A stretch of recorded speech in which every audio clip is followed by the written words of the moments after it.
Welcome back to From Ideas to Income.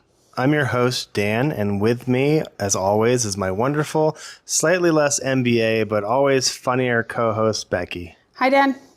Hey, babe. How are you? I'm doing great. Good. Let's go. Today we're talking about a super cool business called the Fetching Clothing Company and learning some big lessons from its owner, Melissa. Get ready to laugh and maybe even learn something. Let's go. Hey, Melissa. Hey, Dan. Thank you so much for taking your time out to talk to me on my podcast about your business.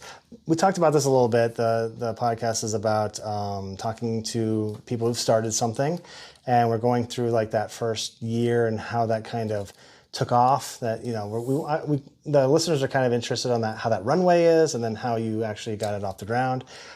So if you could, to kick this thing off, would you be able to like state your name and then like the name of your company and then like like that elevator pitch of what services you provide? Sure thing. Yeah, so I'm Melissa Arnoldson, and my company is called the Fetching Clothing Company. I started it almost 2 years ago because I was thinking to myself, I always wanted to start a business, and I was getting into thrifting. But when I think about business, I always ask myself, like, what's the problem that needs to be solved? Because if you can't find that problem that your consumers are looking for, like, you're not going to go very far, I don't think. And I was thinking about my mom because she called me and was like, I've got all these boxes and bags in my trunk and in my garage, and I've been meaning to go to DI, but I haven't made it yet. Can you just, when you're home sometime, can you swing by and do that for me? I was like, yeah, no problem. So I go home, and as I'm looking through the clothes, I was like, there's some really good stuff in here. Some stuff even still has a tag on it. Oh my gosh. And I thought, this could totally, like, I could resell this, or like someone could really use this. And so I came up with the idea in such a short amount of time. It was weird. It was like only a few days. And then suddenly I was making an Instagram account, and I was asking people if I could come swing by and pick up their clothes for them. And it really has only mostly spread by word of mouth. And what I do is I pick people's clothes up that they've been meaning to take to the thrift store or sell at Uptown Cheapskate, but they just don't have the time to go do it. And I charge a small fee for that portion of me driving and picking it up. And then with the clothes, I take it home and I right then and there sort it into things that probably shouldn't be worn by anyone ever again because they're in such bad shape, or what needs to be donated, or things that I think I could sell.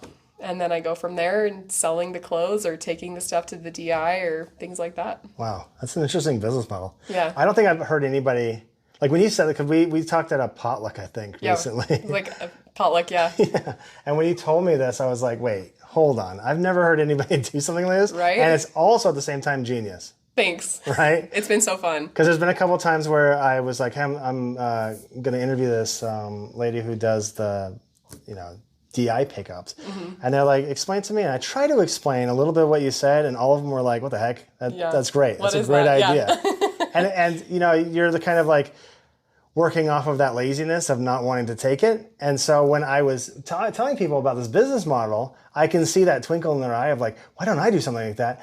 But they're too lazy. So they're like, oh man, oh well. Hey, give me your phone number. I'll give her my stuff and she could take it in as well. Perfect. Yeah. Right? See, that's what always happens. Exactly. Yeah. People even like, it's crazy how much it's spread by word of mouth. People are like, and my target audience are definitely like moms. Okay. Most are mothers, or my, people, neighbors, cousins, friends of cousins, old coworkers, mostly women who are constantly going through their closet and rotating their clothes.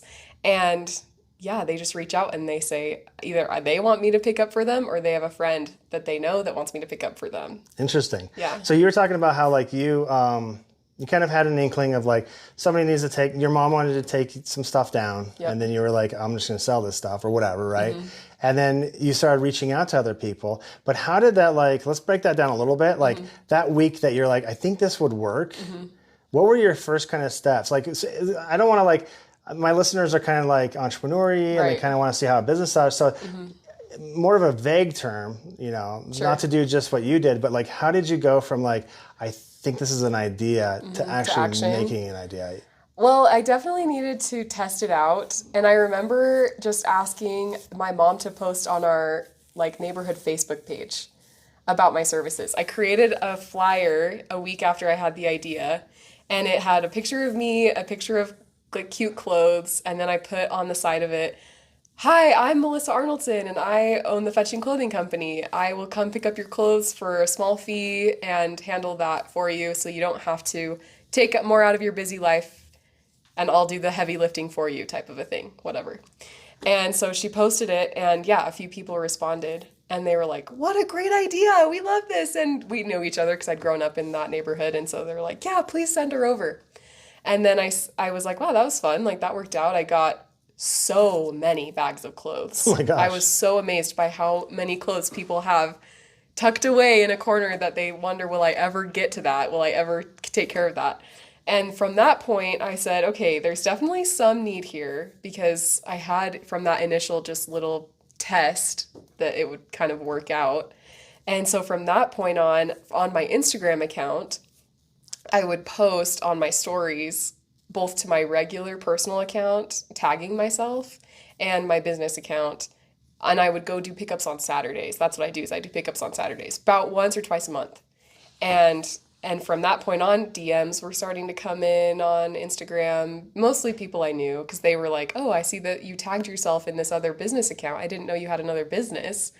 So that's kind of how it's grown. Interesting. And then you were talking about kind of like the targeted audience. You said it was moms, right? Yes.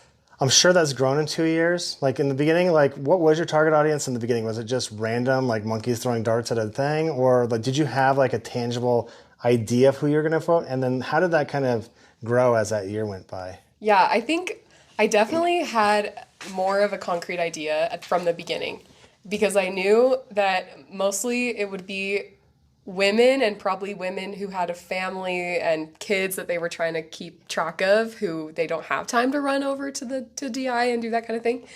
But then I was like, well, there's a lot of young working professionals around here too that are my age.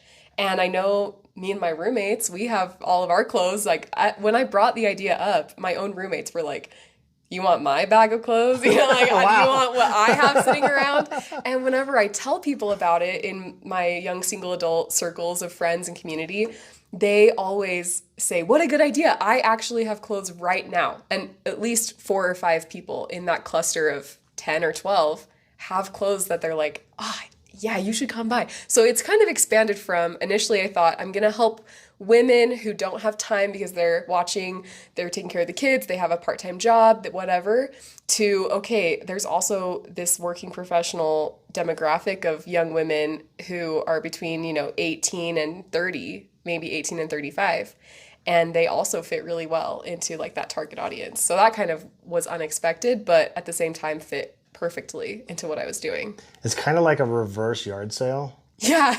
Because I go yard selling from time to time, right? And the people in the yard sale, they don't care they just want the stuff out of their garage, right? Yes. And so I'll go see like a big TV and I'm like, "How much?" And they're like, "I don't know, $5. Right. Because they don't really care. They No, just want to get rid of it. Yeah, and hopefully make a tiny margin if possible, maybe. without having to haul all of it themselves somewhere. Right. But then you clean up the TV, put it on Marketplace, and people will buy it for $70. Right. Right. And so in the beginning, I was thinking to myself, well, why am I screwing that guy? Because he could have made the $70. But in the reality is A, I've made the customer happy because they just want to get rid of that TV. That's right. But secondly, that other guy that I sold it to, he's Finds getting more the value. benefit of, he didn't have to go to a yard sale. Right. Right? He doesn't have to go through all that to find catered the it for TV. him. I did it for him. And so that's the premium price of getting up and going to a yard sale, Mm-hmm. right? And so your model is like kind of like a reverse yard sale kind of, or like you're a middle kind of like, let's get Yeah. the yard sale done. Yes. Can you get the stuff Yes, for the exactly. price you want to get, empty out your closet,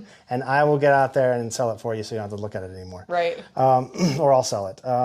So how did you set up your operational model, and how did you get it started working that first couple of weeks? Yeah. Well, I already knew from the beginning that I wanted to have as few costs as possible.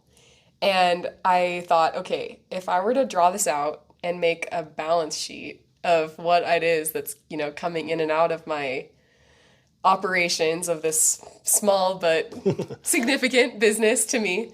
And I thought, okay, well, really, what I'm going to spend money on is my car getting to and from all these different locations to pick up these clothes. And then my own time of sorting the clothes and then taking them to donate them myself and posting them online to be sold again. But other than that, I mean, there were very small costs, which I really it appealed to me a lot, that I wasn't trying to go over the top with anything. And of course, when you're an entrepreneur, you start dreaming about how big this could get, and you think, oh, what I if need one warehouses. day, yes, I need a what truck. if one day I needed a fleet of people going around Utah Valley to pick up clothes, and I have a warehouse where these things are stored, and we sell exclusively online. So of course my brain always goes there because I'm so much a dreamer.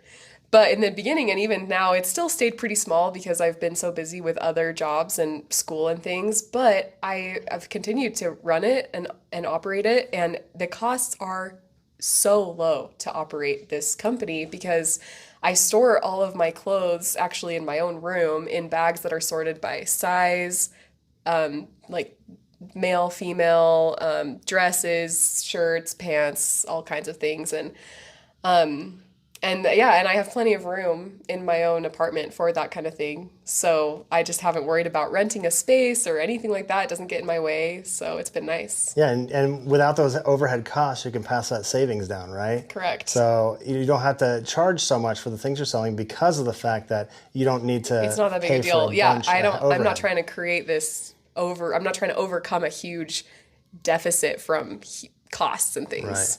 And that's really interesting because a lot of small companies I've been talking to, that's kind of how they start, just scrappy. Oh, totally. They just look around their house and go, what do I got? What do I got? Oh, yeah. How can I do it? Yeah. It's right. And I think that that's not a bad way to start. If I had a different idea and I really did need some kind of investing or funding, I would probably think twice about jumping in head first like I did with this one. But because the costs were so small, and if at any point I wanted to just be done with it, what do? I just take all the clothes to DI myself and say, I'm done with this. Yeah. But it's been so fun, and it's made me a fun amount of fun money at least. And I imagine, okay, if I were to spend more time on this, it could really grow, and that would be so exciting. That's a great idea. And all you really need at this point is transportation. You need a little bit of storage. Right. And a free website that you're putting your advertisement on. Yeah. I mean, And I don't have have a website at this point. I think it'd be cool to do that eventually, but I've tried selling the clothes at Indie Clover. There's a few of those. They're popping up more frequently now around here because thrifting has become more trendy, which was good for me to pull out all these good, cute new clothes that are thrifting, but technically no one's even worn half of them. They have tags on them and whatever. But I'll post on Facebook Marketplace, or I'll take them to Uptown Cheapskate and sell them there because those thrift stores will buy from you. Yeah. And right now, the current time of this recording, all the tariffs are going on. Mm-hmm. That can't help with people, going to buy new. Right. So everybody's thrifting, not only because of the fact that it's trendy, but also it's kind of a necessity right now. And so you're just kind of in there, which is great. Now, when you started, it didn't sound like you have much fear, but I know a lot of people, it's a daunting task to go from zero to moving. And you've been doing it for 2 years now. Yeah. So was there any fear that you had to get over on that first couple weeks as you were trying to get this moving forward? For my own personality, not at all. That's what it seems like. I just had so much excitement. I'd already thought of so many businesses that I wanted to try out, and this one had so few barriers to entry. And when I asked people about it, they said the same thing that it sounds like your friends said, where it's like, wow, that seems like a good idea. Why haven't I done this? But they're too lazy to just do it. Right. And I was like, well, I'm not too lazy to just do it. So there's no issue. I can just go ahead and start doing it. And my own family thought I was a little crazy. That was kind of funny. I remember telling especially my dad about the idea. He's like, people are going to pay you to pick up their own clothes. And I was like, Dad, the power of convenience is going to really surprise you, I think. And then he was surprised because now here I am 2 years later and he's like, I can't believe you still do that. And I'm like, it's so fun. I proved you wrong. So funny, but yeah. That's funny. Now, I don't know if you have any tips for people that are getting started and have that fear of getting a foot out the door. Right. Because there is a lot of doubts that people have. Definitely. And stuff like that. Do you have going through your life? Yeah. How did you get to this point where you're just anything will happen? Is there any kind of tips you can give my audience? I feel like when I've started projects like this, which isn't uncommon for me. I've started so many different hobbies and learning new things and whatever, but it's so much more fun for me to be learning than it is to be failing. And so even though I am sometimes failing at what I'm doing, it's more fun in my mind to think of it as this awesome, once in a lifetime, my own crash course that I'm putting myself through to learn about what I'm doing.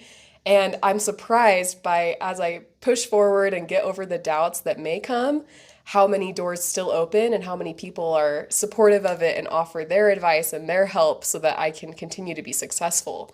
And I think there's a huge community of entrepreneurial spirits out there. And if you are able to connect with them, and if you're finding that it's hard to even get started, just bring it up with people. And as you have conversations, they'll point out the weaknesses that you've probably already thought of for your own business idea, but they'll also help you generate solutions. And that's what I've found as I talk through my own doubts and problems that I've had as I generate these ideas. Yeah, I kind of use the MBA for that, as you know. Oh yeah, I love talking business with all the people in the MBA. Because a lot of times I'll have an idea, or somebody will have an idea, and it's like, okay, cool. I'm not strong with the finance, but I know a finance guy. Right. I'm not good with marketing, but I know a marketing guy. And so we'll get all these people into a room and be like, here's my idea. Can you poke holes in it? And then they'll help me out. In those early days, you were saying that it was a lot of word of mouth, right? Yes. Has there been any transition from how you were doing it then to how you're doing it now? Like, was there any marketing campaigns you did, or how did you? Yeah. What's some of the new stuff that you learned as that year kind of progressed? Yeah, I would say still for the majority it's word of mouth, but I did put myself out there. For example, there was an entrepreneurs day at UVU. And they invited people to apply and bring their business to campus one day last fall and just try to get their name out there, maybe sell product if they could. And so I was super excited about that and jumped at the opportunity. And I was accepted and brought 3 racks full of clothes that were handpicked, some of my best stuff.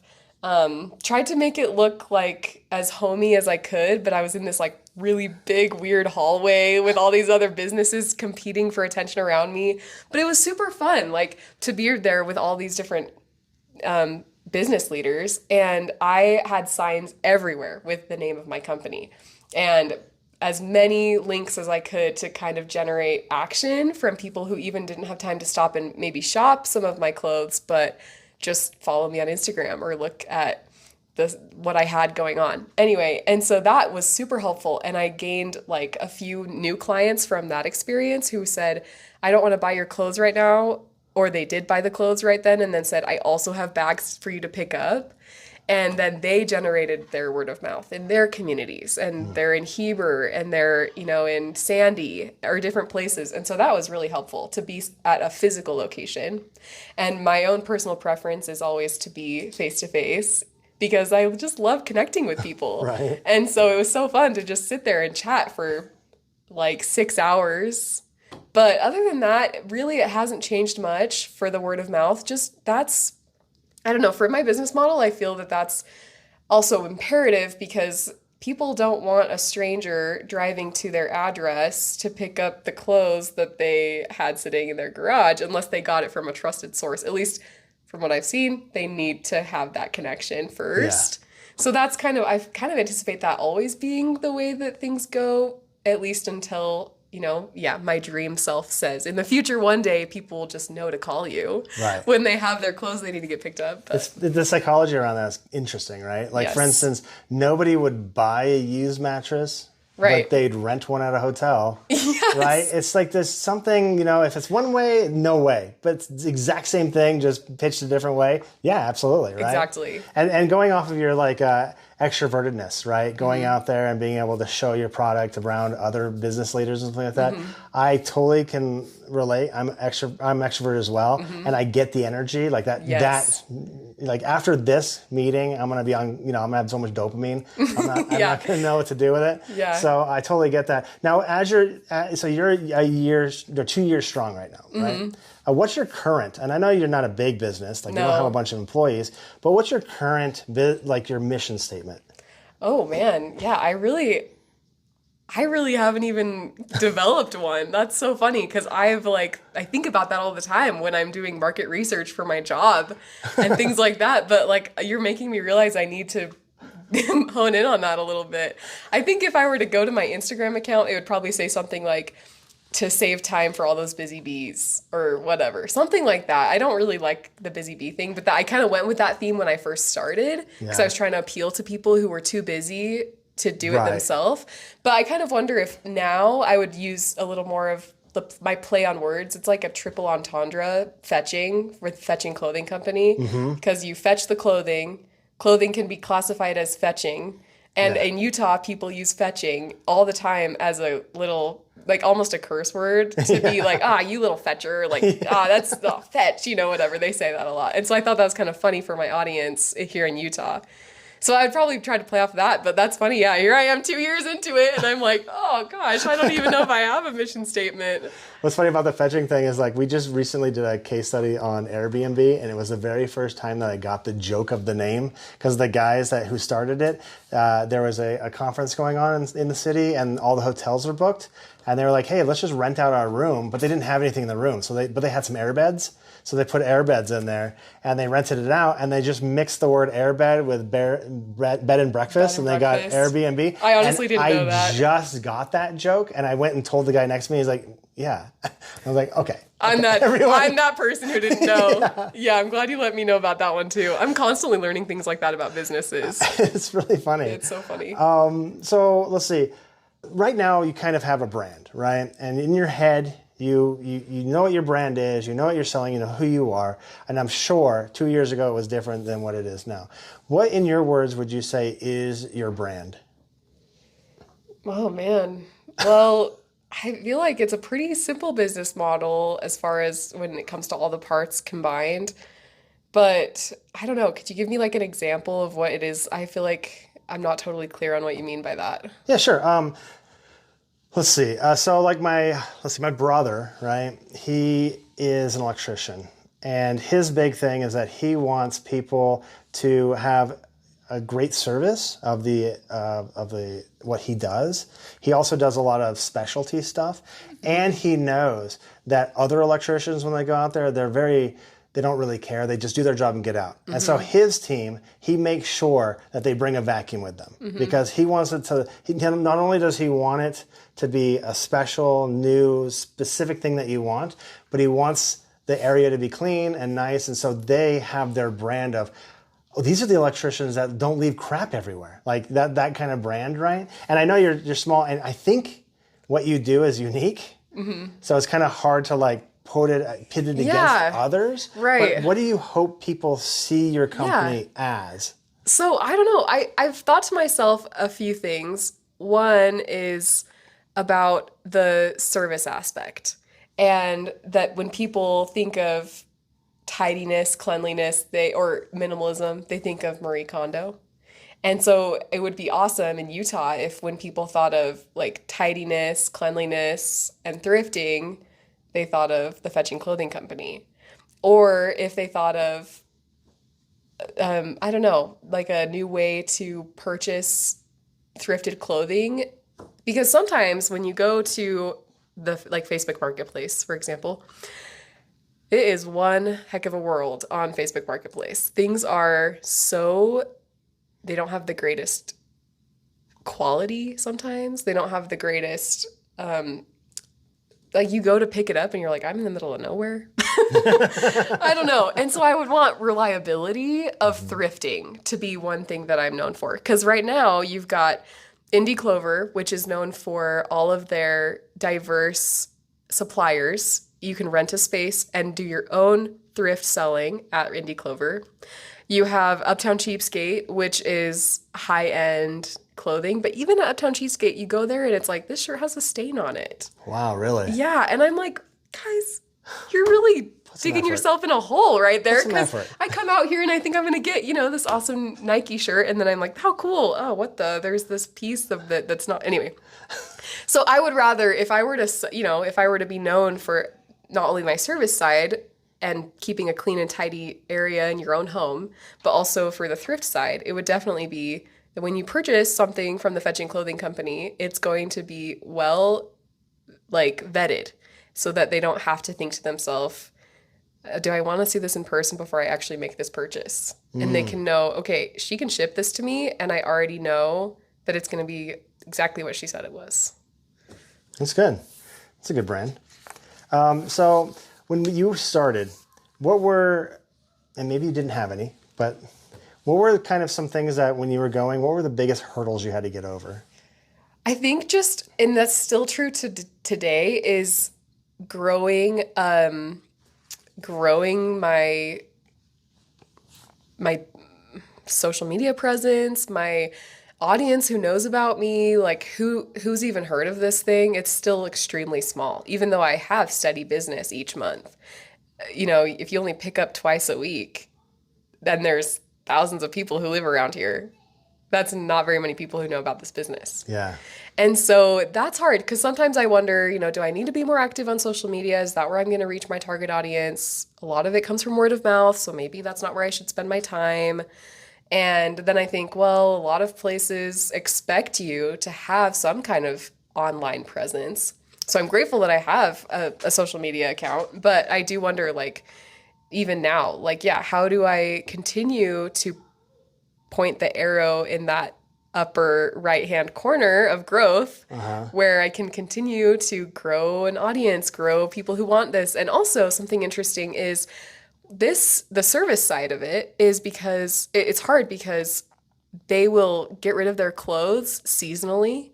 And sometimes like they've been, you know, accumulating those clothes for upwards of a year, and they're not going to donate clothes again for another year. So as far as repeat customers go, it's hard to know, like, oh, like it worked well for me and they liked my service, but I'm not going to see them again as a customer for a long time. And so that's another interesting difficulty in the service aspect, is just being like, I rely on them to tell their neighbors about me so that I can have those new customers, because otherwise I'm not going to see that customer again for a long time. Right. And the clothes are seasonal, right? So Yes. you could get summer clothes in the winter. So it's Oh, gonna definitely. Be something I that- have everything you can imagine. And I have to be so careful. Like, well, yeah, I'm not going to pull out my winter coats right now and say, hey, everyone, middle of June, Yeah. go ahead and grab one of my coats, you know? But one thing that is interesting that you probably like take advantage of is a lot of the stores run in this weird cycle. You go to Walmart and they're selling bikinis and it's January and you're Right. like, what is going on? They're like way ahead of the They're season. super ahead of the season. You don't have to be. No. So when people are looking for coats and they're not around, Yep. you're available. So They're that's listed great. and available. Mm-hmm. That's a great thing. What was, as you're going, what was something that was unexpected that happened that you had to deal with, and then how did you deal with it, and how did that change the way you're doing things so that way? Yeah, that's such a good question. The first thing that comes to my mind is one time I had received a referral, and this woman had like 15 to 20 bags of clothes she wanted me to pick up, and didn't realize that part of the business model was paying me to come out and pick those clothes up. Oh, really? So I show up at her house and she's got all these clothes, and I was like, she's like, thanks. And I was like, do you want to work through Venmo? I'm like trying to be, you know, kind and try to, you know, bring it up, but not be Nudge her in the rude. right way. Yeah, like, where's the money? like that's so not my personality. I was like, what do I do here? And she goes, I did not, you know, she goes, I didn't realize. And I was like, okay, well, can we negotiate here? Because this is a lot of work for me. I know you don't maybe think about it that way because maybe you think I'm just going to take these straight to DI. But I actually will sit here and it'll take a long time for me to go through all these clothes and get them back to my apartment and haul them up and down my stairs and all these different things. And I was like, yeah. It was like a 45-minute drive from my house to get there. So I was like, yeah, this isn't really like something I do for free. Anyway, so yeah, I felt like it was interesting. It definitely caused me to kind of come a little more to terms with what are my rates that I'm asking people to pay me. And definitely always be open for negotiation, which I already was, but I was like, this will hopefully, I didn't want that customer to see me as someone who was unmovable in how I did business or like not willing to work around things. And so that was crucial for me to be like, well, if she didn't understand at the beginning how my business model worked, that's not her fault. But also, like, I don't want to walk away from this just, oh, darn, like, just missed out on money I could have, and so it was good to negotiate. And then also to think to myself, okay, what are my rates? How can I make this, a little maybe easier for people? Do I leave their house and they cringe at how much they just spent, which I don't think is much, but like, is that an issue? Anyway, so I started asking myself those questions. That was about a year ago. So that was about a year into the business. And I was like, that's good. So then I started to think about, how do I get the educational side of my business model out there and make sure that when people do have the referral, they are aware of what it looks like so that they're not telling people around their neighborhood, like, this girl comes for free and she just gets it right for you, So that was an interesting time. So that kind of like that made you realize a gap. Correct. And then you were like, maybe there I is a have gap. a hole on, how I Because tell she people. somehow got the idea that you pick up for free. So there's some gap in communication. Yes. So you were able to like fix that gap. And now it's super clear. Yes. When you go out there, there's no questions. Yeah. But at that point in time, And that's good. I started That's good. to do things like I'll message them before I come and I say, okay, like the agreed on rate was this. Does that still sound okay to you? I'll be at your house in 30 minutes. I try to be very communicative with people so they understand like when I'm coming, how much they're going to pay me for it, and no surprises. I don't want any customer to be like, what the, Right. what's going on here? That's funny. Now, has the local community been helpful? Like how, as the community's changed, you started small with word of mouth, and now you're kind of a bigger organization. As that got bigger, how did that affect the company, you as the leader of the company, and kind of how did that make you rethink how to run that business? I don't know. I think like part of that has just been excitement more than anything. It's just, wow, people like, especially in my home neighborhood, are like, how's the business going? And I'm like, wow, this is cool. You guys like believe in me. Sometimes it surprises you, right? Yes. We had a party and one lady said that she listened to every one of my podcasts, and for some reason I was like, somebody listens? Yeah, it Wow. gives you this energy that you're like, I almost feel like they depend on me to keep going, even though they do not. And they are just so happy for me. But it just gives you this excitement. And so that's been super fun. Like, that's definitely a fun aspect. And honestly, I feel like the whole thing of my business has just been fun.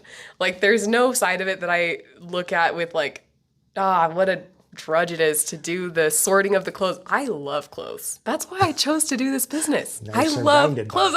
I'm always surrounded by clothes, and I am not mad about that one bit. And I think it's so fun. And so as it grows, I feel like it's more exciting than anything for now. And I do continue to slip into those daydreaming where I'm like, oh man, yeah, what if I gave it more attention? Yeah, how could I grow? I even think sometimes if I should just like do it's made me think a lot about how to get my name out there, like I mentioned before, and how it's like, okay, well, if I really want this to keep going, should I put flyers on people's doors in Alpine, Utah, where I think a great target audience lives, or Lehigh, where all the like young adults are, young professionals, and I think like how helpful would that be? What should I do to improve those the idea of generating more customers. Yeah. Because handling the clothes is easy, getting them is easy. It's always just, okay, where's my next pickup? Yeah. And if you do that, you can actually kind of target what kind of clothing you're going to get, right? Mm-hmm. So You can. Because if you go like Cotton Heights, you get a way different than if you go to Sandy. And I've You're totally gonna get seen it. Different clothing. It amazes me how, like, when I go pick up clothes, I'm like, wow, I'm getting a little snippet into this little mini society, this city in Utah, where it's like, wow, yeah, that totally checks out. Have you ever thought about TikTok at all? It's a weird thing, and I've had like three TikTok people, Shop or just TikTok videos. Like three people that I've interviewed. They said, yeah, TikTok. I did TikTok, and like my everything exploded by 4 times. Wow. And I was like, I don't believe that. So then I asked my wife. I was like, hey, can you promote our thing on TikTok and see what happens, our podcast? And she was like, sure. And she did her best. Yeah. She doesn't know how to market. She just went out there and was like, hey guys, watch our thing. And it got like 450 hits, and we're like, oh wow. Better than nothing. I guess it's some sort of market. I don't know if you ever tried it at all. We've done one of the first times that I had too many clothes to handle on my own. I have a younger sister we've been really close my whole life, and she's 14 years old, 15 years old. And I was like, you want to come sort my clothes with me? And we made a time-lapse video of us sorting and sorting and sorting and sorting all these clothes. And I put that on TikTok. And and then I made a part 1 and a part 2. I made part 1 pulling them out of the bags and sorting them and folding the clothes. And I did a part 2 putting the clothes away. And the first one did better than the second one. But yeah, it was maybe 1.5 thousand views. Wow. But I was like, maybe I'll keep doing this. Right? I don't know. And maybe I'll put it on mine and see if we can link it up. And yeah, perfect. See if people watch your thing. So how do you balance the donation aspect with identifying the reselling valuable items and stuff like that? Like, how do you look at that? First of all, does some of these go into donation? They do. Yeah, and I've donated a lot. How do you kind of separate them out? I think a lot of it comes down to what I think is going to sell first. So I'll always look at a piece of clothing and I'll ask, is this even worth wearing for anyone? If sometimes they're in such bad shape and I'm like, that's fine that these people gave me this piece of clothing, but I don't think that... Well, there's a reason they didn't want it either. Right, exactly. And I'm like, I don't think anybody... So that's just one thing. But then if there's a piece of clothing that's in good shape, but it's maybe just not as trendy right now, or I just don't think that it's going to make or generate buzz with a consumer, then I'm like, all right, maybe that's something that it's in such good shape and it's like a solid yellow t-shirt or whatever. And I'm like, okay, but that would work out well in a donation center because it's not covered in somebody's family reunion logo, Really? I'm like, well, yeah, I mean, sometimes I think I would probably donate something like that as well. But I also try to think like these donation centers need to generate their revenue as well. And I don't want to skimp out for them and just be like, yeah, you get literally the bottom of my barrel. But it's like, no, I want them to have something nice too. And then I would say I probably only keep 10% of what I get. Yes. Wow. And I still have bags and bags and bags of clothes. But I'll just look at things and say, like, is this in such good shape? And is it something that I think people would say, oh my gosh, that looks like what I've been looking for online, but it's so much cheaper. Right. Yeah. That's interesting. So you're also vetting for the donation houses as well. Definitely. Oh, so yeah. You're looking out for everybody. Yeah. So do you have a favorite customer story? What's a story that you like to tell people about your business where you've affected someone in a way that you've either maybe they found the item that they've been looking for or something. Do you have one? I feel like if I did have one, it would have been at that time that I was physically present at UVU. And it was on Halloween. And so I was there wearing this like 70s costume with like bell-bottom jeans. And I went all out. It was fun. But everyone there was wearing, like, there were a lot of costumes. There were so many people. And I had so many people stopping by at my booth. And a lot of the time, just like anyone, I do this when I shop too, you look at every single piece of item of clothing and you touch every single item and piece of clothing and then you walk away. And while I'm standing there, I'm like trying to get them all hyped and I'm trying to be like, this is so great. And I had prices marked, but I was like, everything's negotiable. And this husband and wife walk over and they just like melted. And I don't know, I was like, how did you know like that you even liked my clothes before you even really walked into this little area? But they were like, this is so awesome. These pair of shoes, this belt, this hat, whatever. And they just pulled all these like items off off the racks. And I was like, cool. I was like, that's awesome. I usually only sell one item at a time. And they were like, are you open to negotiating price at all? And I'm thinking, yeah, I was expecting to make $0 today. So this is awesome. I'm happy to negotiate with you.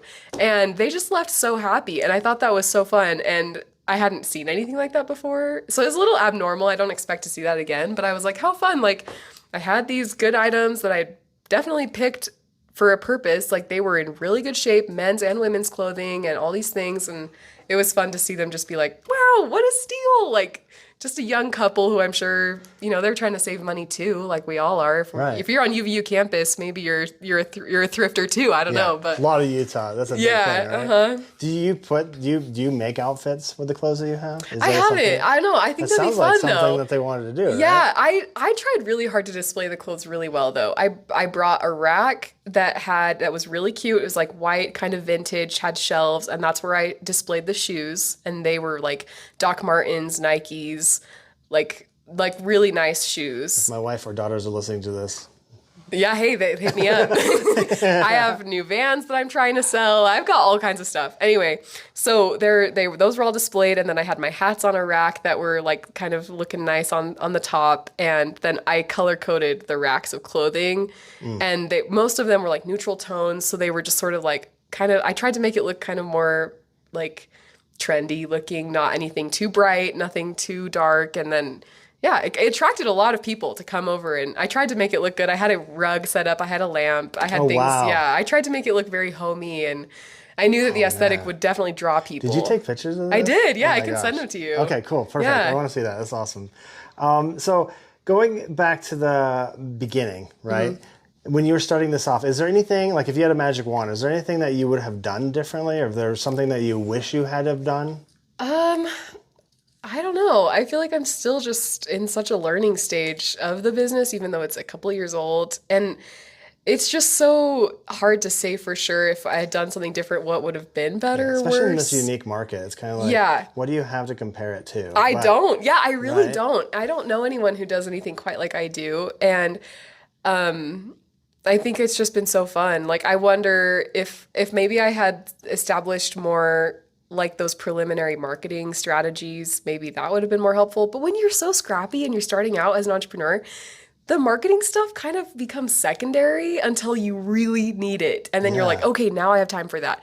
But just getting in my car and driving around to do those initial pickups was what really got me started. And I'm so thankful that I was like, yeah, I'm just going to do this. Yeah, I see what you're saying, right? Because when you start this, the size of your world is pretty small. It's like 3 or 4 neighborhoods, right? Yes. But then all of a sudden, now you got to start branching out a little bit. And now you're the next neighborhood over.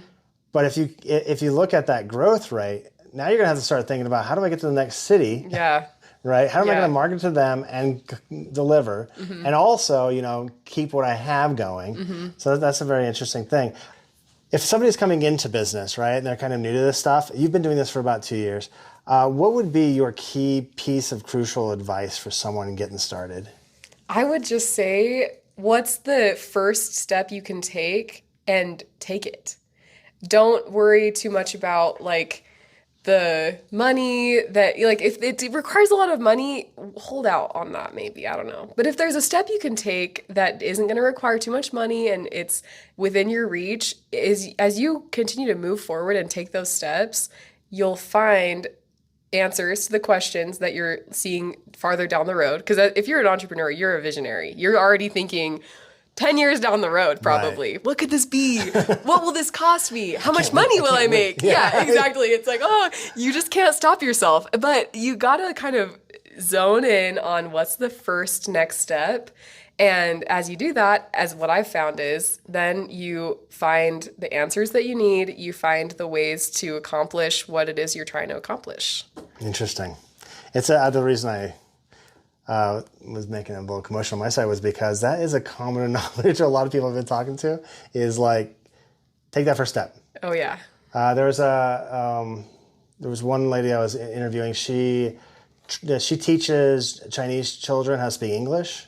Cool. And so she does an online course, right? I was talking to her, and her thing was, which I love, was today's either a day or it's day one. Nice. Have you heard of that? I have, and Yeah. I Isn't live that a for great that. one? Oh, yeah. Yeah, you probably know the same person. But, so looking ahead 5 years, as you have been. Without a doubt. Yeah. What's some bold ideas you have that would probably surprise the people that are currently doing business with you? I don't know. I love to brainstorm about how to make customers happy.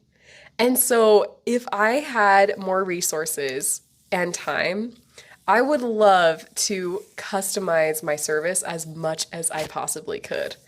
and leave like chocolates for people after I pick up their clothes and a personalized note. Oh, wow. Or like if I were to sell more clothes, I would want those packages that I sent to people, I would want those to include some kind of treat and a note to them like, thanks for making a purchase. Like coming from a PR background, everything is so much more touching and tangible when you feel like you're dealing with real people in business. And even though this is like a pickup business and an online thrift store hybrid thing, I'd want it to feel as touching and personal as it possibly could, because I think that speaks to people. It would to me. I would be happy if I got, my next Amazon package with some Utah truffles in it. I don't know. That would be nice. So, right, I don't know if that's super surprising, but that's definitely where my mind goes, is I think about how to personalize business. And that's how you make long-term connections with your customers and build friendships even. Right. And you raise that value, that customer value. Yes. And it's psychological. They don't even know, but Yes. they just know that you've made them happy. And things that make them happy are the things that they're going to go towards. So. Yeah. And I would hope that as I made them happy, then they would continue to do that. Oh, have you heard of this company? And that would it just is this great cycle of serving each other as you build. That's awesome. So what's one common misconception people have about donating items in a service like what you provide? Yeah, I think that one thing that people don't, this isn't necessarily, oh, you haven't thought of this, but it's like, it's going to take some real time on your part to do the service that other people are putting off. Like you're taking on this burden that other people are not wanting to deal with, but that's why they're paying you. But now whose problem is it? It's yours. And so it takes time. And sometimes like I've tried to create a habit of it, and I've been pretty successful at it, but it's not easy, where I will, as soon as I know what I'm going to donate, I just immediately take it to my car. And if the donation center is open and I have a minute or two, I'm going right then. And if I don't do it, I turn into my own customers. Oh, no. And I'm the one who has something sitting in my trunk. And I'm like, oh, I've been meaning to take this to DI. I wish there was a service. I wish there was a service someone could come by. And it's so funny. And so it just is hard. You got to realize, like, when you're solving someone's problem, similar to this type of a service, it's your problem now. And you don't want it to be your problem. You want it to be your joy. You want it to be something that doesn't get in your way. And so that's one thing I would say about it is like the time it takes, the actual physical labor of effort. People have given me the biggest bags of clothes you couldn't even imagine. Like those big dumpster, like, I don't know, dumpsters may be too big of a word, but like those big trash bag stuff full of clothes that are as like tall as me. And I'm trying to carry this bag and I'm like, I'm too small for a job like this. My 5'3" frame isn't going to carry something. Anyway, but I'm like, I can't. Anyway, so it's just the physical labor of it and the time it takes to really handle all of it would maybe be surprising. Yeah, that makes sense, right? And I think that applies to anybody. Like a lot of times getting into a business, it seems magical, but there's a lot of grind. Oh yeah, in there, right? Yeah, especially sweat over a few bags of clothes. Yeah, especially in your world, like it's a lot of work to start a business, but it's your work. You get to see the results of that, which is really good. Running a hands-on business like this is really demanding, like you just said. What's something that you do that might be able to be emulated by people listening to this that keeps you motivated, keeps you going in the day? I mean, your personality is amazing, and it seems like it doesn't even have a pilot light. It's just go, go, go. Yeah, it totally is. But I can get into it, yeah. What keeps you going to get these things picked up and delivered? Well, I have been super blessed with an awesome community. Like my family, I love talking business with them all the time. We're talking big business, we're talking small business, we're talking businesses that will never see the light of day. And so that's a great community for me to like lean on when I need help, because whenever I'm thinking, oh, gosh, yeah, it's been a month and I haven't really had a pickup, should I post and see if I should get more clients for this next month or not? And my sisters will text me and, how's the business coming? How are things looking? And they just check up on me. And I'm so thankful for that because they are so supportive of it. And I'll have another family member, maybe like an aunt or an uncle. I just told someone about your business. Are you still doing it?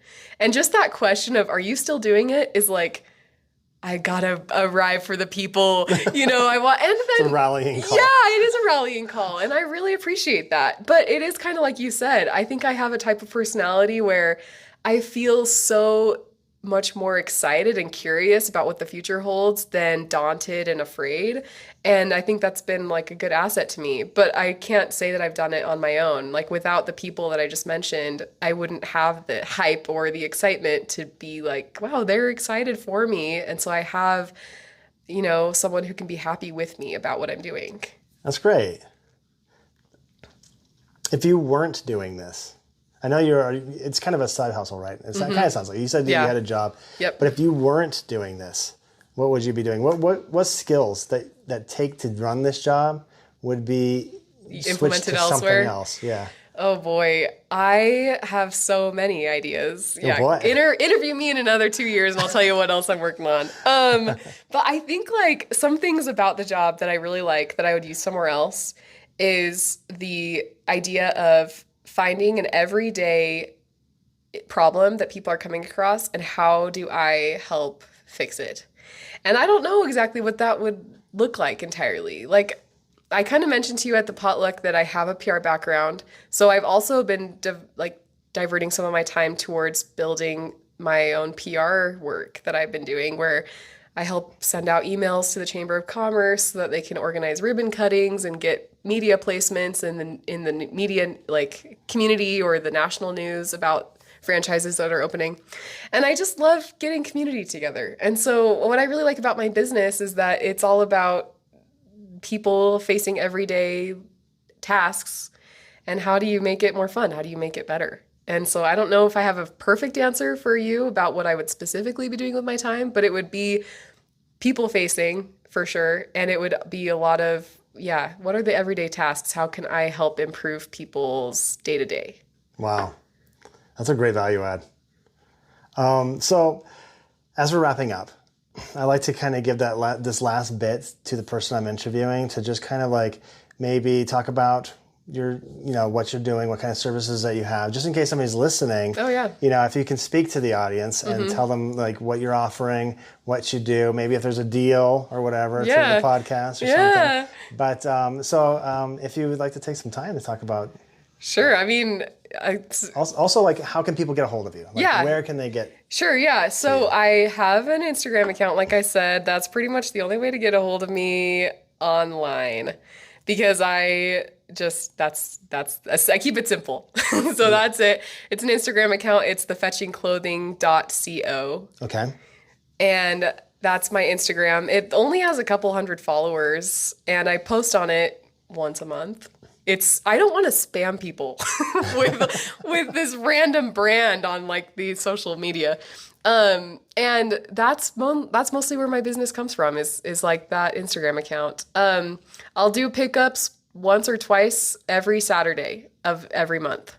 And so if you are looking for a service for me to come pick you up the clothes, then you can look for my story. I just post on a story, so it's only 24 hours, and I'll do one on a Tuesday or a Wednesday to tell people, hey, this Saturday I'm doing pickups, and then on Friday night, tomorrow I'm doing pickups, DM me on this Instagram account. And I've generated some service that way, but... And if you want to find me as far as buying clothes, then just look for my postings on Facebook Marketplace because that's actually where a lot of them have ended up. Or I'll rent a booth at Indie Clover, but not very often. So I'll usually let people know through the Instagram account if I'm at Indie Clover or not. But I have a lot of really good brands. So if you're interested in any really nice brands like Nike, Adidas, and Lululemon, and Vans, and Doc Marten, and all those fun ones, I have it all. Awesome. And I will take, all of your connection points and I'll put it in the description so that way. Cool. And normally what I'll do is I'll put like an ad for you at the end and add a bunch of details in there. Nice. As well. Yeah. Cool. It was great talking to you. Thank you too, Dan. So much for your time. Yeah, what a pleasure. This is so fun. Been great. Thank you so much.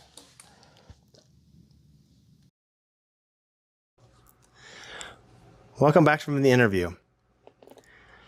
All right, Becky, ready to chat about our talk with Melissa from the Fetching Clothing Company? Oh, Dan, I'm practically fetching with excitement. See what I did there? Like her company. Yeah, I see what you did there. What stood out the most about Melissa's business to you? Well, first off, she found a problem so many of us have. A closet so full, it's practically trying to eat us. And all those clothes we want to get rid of, but who has the time to sort them, to take them to the store, or even figure out how to sell them online? Not me. Melissa just comes and picks them up, and like a fairy godmother for your messy closet. It's pretty clever, isn't it? Her own dad thought no one in their right mind would pay for that. And he was like, why would I pay for someone to take your old t-shirts? Your dad's missing out on the magic of not having to do it yourself. Melissa nailed it with the power of convenience. It's super fancy way of saying, I'm too busy watching cat videos to go to the thrift store, so here's some cash, Melissa. It's genius. We're all busy, and sometimes paying a small fee to save a ton of time and hassle is totally worth it. Trust me. I've paid more for a good cup of coffee. And what about how she started? That's the best part. She didn't need a huge store with a giant going out of business sign. She just started by having her mom post on the neighborhood Facebook page. Got clothes? My daughter's coming. And she kept her costs super low, like having clothes in her own apartment. Can you imagine having a room that probably looks like a fashion show exploded? But it shows you don't have to have $1 million to get started. Just a smart idea and a very understanding roommate. Yeah, I bet her roommate has some stories. Anything else you noticed? Yep. Trust is a big deal for her business. I mean, she's coming to your house. You don't want just anyone rummaging through your old sweaters. Word of mouth is super important for her. When people have good experiences, they'll tell their friends. Melissa's amazing. She didn't even judge my questionable shirt collection. It's all about building that trust. Yeah, that's a perfect lead in.